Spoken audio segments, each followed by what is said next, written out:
ღმერთმა დაგუცეთ გაგაზრდა დიდი არის უფსკული დიდი არის მანძილი უფალსა და ადამიანს შორის მეუფესა და მონას შორის შემოქმედსა და ქნულ შორის და ასე შემდეგ მაგრამ ეს უფსკული და ეს მანძილი გადალახვადია რითი კარგად სარწმუნოებით სასწრებით და განსაკუთრებით სიყვარულით გადალახვადია ეს როგორ არის გადალახვადი ნუ თვითონ უფალს უხარია ეს რომ ადამიანი ცდილობს რომ ეს უფსკული ეს დისტანცია ეს ტექნიკური ენით რო ვთქვა გადალახვოს უფალსა და ადამიანს შორის თვითონ უფალი იმდენად ახლოს შემოვიდა რომ ღვთის ბუნება ღმერთმა მიიღო ადამიანური სრული ბუნება სრული კაცი სრული ღმერთი ანუ შეურწმელად შეერწყა ერთმანეთში რომ ადამიანმა თანადანეთესავდეს შეძლოს საშუალება მიეცეს და ადამიანმა შეძლოს ღმერთს მიემსგავსოს მადლით ანუ ღმერთი ადამიანი გახდა რათა ადამიანს შანსი მიეცეს იმის რომ ღმერთს მიემსგავსოს ანუ ეს უფსკული ეს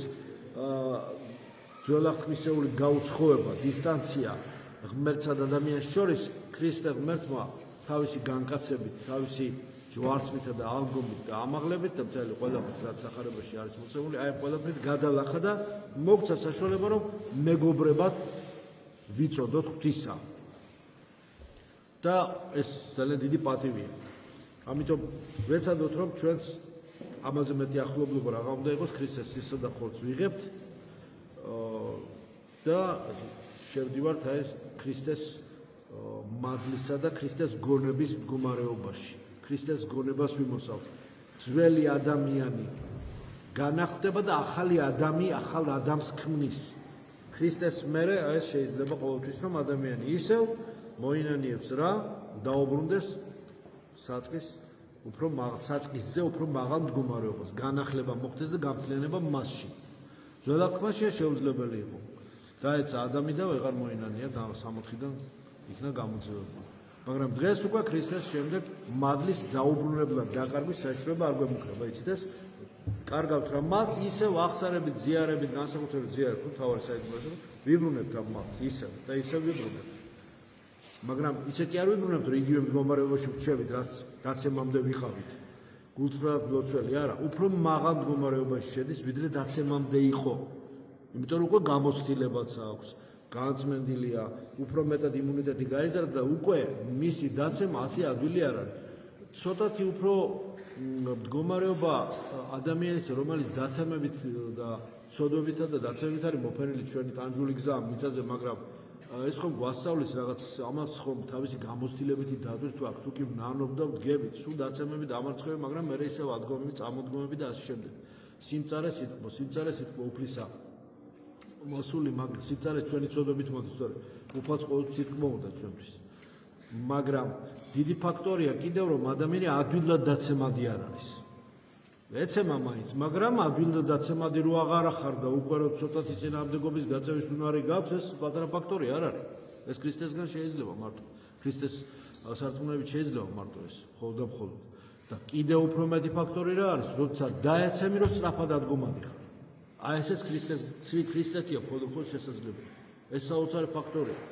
რომ დაეცი მაგრამ უფრო სწრაფად დგები და სწრაფი ჩობლი ეძახი ძველი ქართულის ორმაგით ჩობლი გაორმაგებული შეწევნა მოდის ეს საოცარი რაღაცაა და ეს ღვთაებრივი ცეცხლით მოდის ეს ღვთაებრივი მადლით ზესიდან გამოსვლილი ხელით მოდის ეს და უფალი განშორებულ ადამიანს მისგან აი სულიერად განშორებულ ადამიანს კი არ უარყოფს კი არ განაგდებს კი არ ეძებს იმას რომ ცოდაში გამოიჭიროს და დასაჯოს არამედ თუ მონანულია გულწრფელად მონანულ ადამიანს მას ისევ სიტყვებას აძლევს ისევ მორჩილებას ასწავლის კვლავ სიხარულს აძლევს თუ ადამიანი მოინანიებს მოინდომებს მუდამ ილოცებს უწყვეტად მადლობის გზნობა ექნება უწყვეტად შემდეგ საჩუქრად დაუმსახურებელი მაგრამ უღირს და დაუმსახურებელს საჩუქრად სიხარულს მისცემს ისევ. აბა რას იზამს უფალი? ის პატარა უხარია, ბავშვით არის უფალი, პატარა უხარია. მცირეთი რაღაცით შეიძლება ისევ შეირიგო ღმერთი. შეირიგებ მცირეთი, ისევ მცირეთი. თავარია შენ მოინდომო, ცოტათი მაინც აჩვენო რაღაცა შენი მცირე მონდომება და ისევ გზას გიხსნის, ისევ კარებს გიხსნის, ისევ ხელებს გიშლის უფალი ჩაგიხუტოს ყლა. ხო, რა ხელა მადლი და წყალობა აქვს. აი ესეთი. ამიტომ ყველაფერი მოგწა, არაფერი არ გაგვიფარა, ყოველივე გაგვიმჟღავნა, ყოველივე როგორც სახარებისოვლენით რომ თქვა განგვიცხადა ჩვენ, ყოველივე განგვიცხადა ჩვენ, გამოგვიცხადა ჩვენ, არ არის დაფარული არაფერი. ყველაფერი მოგწა ჩვენ მისათვის რომ საყრდენი არ გამოგვეცალოს ამ ძიმე პოსტსაბჭოთა ცხოვრებაში, რომელშიც ვიმყოფებით. საყრდენი არ გამოგვეცხადოს, საყრდენი, თორე იმდენი წინააღმდეგობა, იმდენი განსასწრებელი გვაქვს, ხილული თუ ხილავი, იმდენი ბრძოლა გვაქვს. ბრძოლა რო არ არის და სიმსუბუქერო და სიმყუდროვე ის მიგვიქს ზოგჯერ, თორე ბრძოლა არის, დღისი და ღამითაც არის მოსვენება. სულ ბრძოლებია. აბა ვინ არის ღამე ზოგჯერ ადამიანი დილას დგება ისე რომ უკვე დაღლილია, უკვე ნავთქვი თითქოს რაღაცა გადაიტანაო, აი ესეთ მდგომარეობაში.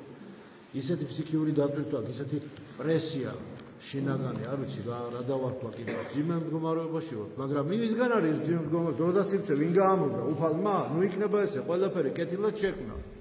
ყველაფერი კეთილად შექმნა. ჩვენ გავამბობთ, ცოდვებით გამრუდა, ადამიანის ცოდვებით, თავისუფალი ნება ადამიანის, ხო? არაძალებ.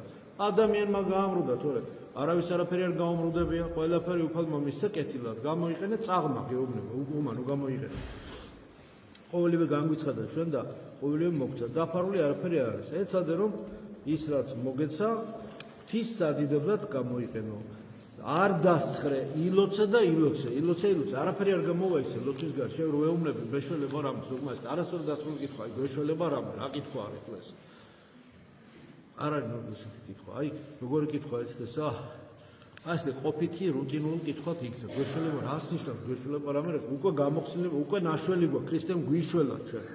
ჩვენ თვითშველა განვახორციელებთ უფალში, თორე ნაშველი ჩვენ ვართ უკვე ესე, რო აიღო, გადახედო ყველაფერს, უკვე ნაშველი გვაქვს. გზა გახსნილი აქვს, ისე არაფერი არ დაბრკოლებს, არაფერი არ გის, რას ნიშნავს გვეშველება თორე გვეშველება და ნაშველის გვაქვს. შენ უბრალოდ თანხმობა განაცხადე ამ შველას. შეველაზე განაცხადე შენ თანხმობა, აზრი, სიტყვით და საქმით, შენი ცხოვრებით ბოლოს და ბოლოს. არ დასხრე, ილოცე, თუ არ ილოცე, არაფერი არ გამოვა. რა დაგვრჩენია ლოცვა, ლოცვა მარტო დაგვრჩენ, გონია რაღაცა განსაკუთრებული უნდა გააკეთოს. ლოცვა ეს პატარა რაღაცაა, ლოცვა დაგვრჩენია, ეს პატარა დარჩენია არ არის, ეს უზარმაზარი რაღაცა დაგვრჩენია, ესე იგი.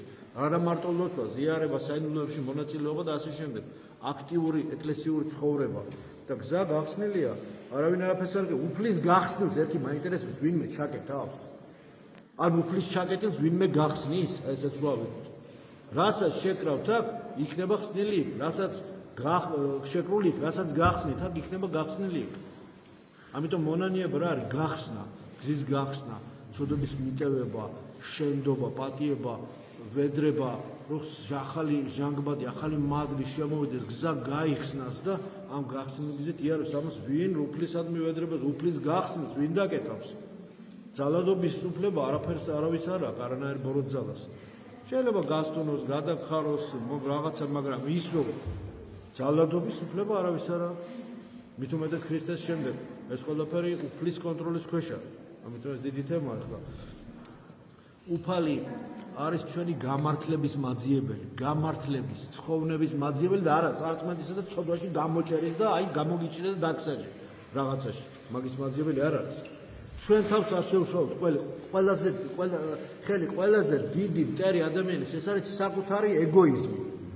საკუთარი ეგოიზმის გამონაბოლქვით რომ სუნთქავს, ეგოიზმის ოხშივარით რომ სუნთქავს ადამიანს მისი ცხოვრების კანონი, ეგოიზმის კანონით იმართება, ეს არის ეგოიზმი კი არ უნდა იყოს, ქრისტე უნდა იყოს შენი ცხოვრების ცენტრი. აი ქრისტოცენტრული ეს სიტყვა არის, საფუძმეთქოლის სიტყვა, ქრისტოცენტრული უნდა იყოს შენი ცხოვრება, შენი ცხოვრების ჯვარში, შუაში ქრისტე არის და უნდა იყოს ისედაც და არის იქ ისედაც. შენს გულშია ქრისტე. გადაკვეთა სათქმევა შენი და უფლისა ჯვარი, ეს არის შენი გული, იქ ხდება შეხვედრა ღმერთსა და ადამიანისა. მოკლედ აადავცეთ ლოცვით, მუდამ ვილოცოთ, მოუკლებდათ, სასურველია უწყვეტად ვილოცოთ, აი ეს მოძღვართან და კონსულტაცია, ახსარებითი გასაუბრება, როგორ ვილოცოთ უწყვეტად. ან ლოცვით მდგომარეობაში მაინც რო იყო ყოველ შემთხვევაში. დღეს ეს უდიდესი დამცველი ფარი ჩვენი ფარი არის ეს უწყვეტი ლოცვა. ამის არის პრაქტიკა არის მართლმადიდებლურ სარწმუნოებაში. არავინ ახლა სადაც დღეში და სადაც უდაბნოში საფრთხეს არ თხოვს, არავინ შეგიძლია აი ხო შენი საქმე აკეთო, იყო იცხოვრო, შენი მოვალეობები ასრულო, მაგრამ უწყვეტად ლოცვის მდგომარეობა განცდაში იყო. ამას უნდა ინდივიდუალურ გასაუბროთ, ხო? აი ეს ამას რომ გავაკეთებ ძალიან ძლიერი და ასევე უწყვეტი მადლობის გზნობა ქონდეს ყველაფერზე. ტოტალურ გლობალურ ყველაფერს შეცხოვა. ეს არ არის რთული მორწმუნისთვის. მორწმუნისთვის წარმოუდგენელია. მორწმუნისთვის რაც შესაძლებელია, მორწმუნისთვის საერთოდ წარმოუდგენელია ზოგიერთი რაღაც. ისე თუ ეს გაიგებს. უსურვოთ იმ მორწმუნოსაც რომ გახდეს მცირედ მორწმუნე მაინც და მერე გაძლიერდეს ახლა ვისურვს რომ ვიღაცა დარჩეს მორწმუნე, ხო? პირიქით, მაგის უცებ ლოცულობ კათოლიკეები და ასე შემდეგ, ხო, ლოცულობ. ამიტომ ეს ლოცვითი მდგომარეობა მუდმივი, უწყვეტი, ეს წვეტა რო არ იყოს. ნელ-ნელა 1 საათი, 2 საათი, მერე მადლობის მდგომარეობა. ესეც ძალიან ძლიერი იმუნიტეტი. მადლობა. ეს იმხელა რაღაცას იძლევა ეს. მერე ფიქრობდი, როგორ ვერ ხვდებოდი ამას გაგიკვირდება ეს მადლობის მდგომარეობის საოცარი მადლობის ტექსტი რომ მოდის, ისეთი ტექსტი მოდის სულ ღვთისაგან ჩვენს ყველაფრისა მოდის ეს ტექსტი, სულ მადლობის პასუხი, მადლობა იბადებოდა, სადაც წარმოიდგინეთ. რამხელა პედაგოგიკა და იმხელა სიბრძნე შემოდის შემდეგ, რომ ამას შემოაქვს სიხარული. ამაზე პავლე მოციქული მოუკლებლად ლოცულობდით ძველი ქართული მუდამ მადლობდეთ და მუდამ გიხარობთ. შეგიძლიათ ჩაიხდეთ მე ზუსტი ციტირება. აი ამას გისურვებთ. მადლობის ისუს იესო ქრისტეს იყოს თქვენ ყოველთა თანა. ამინ.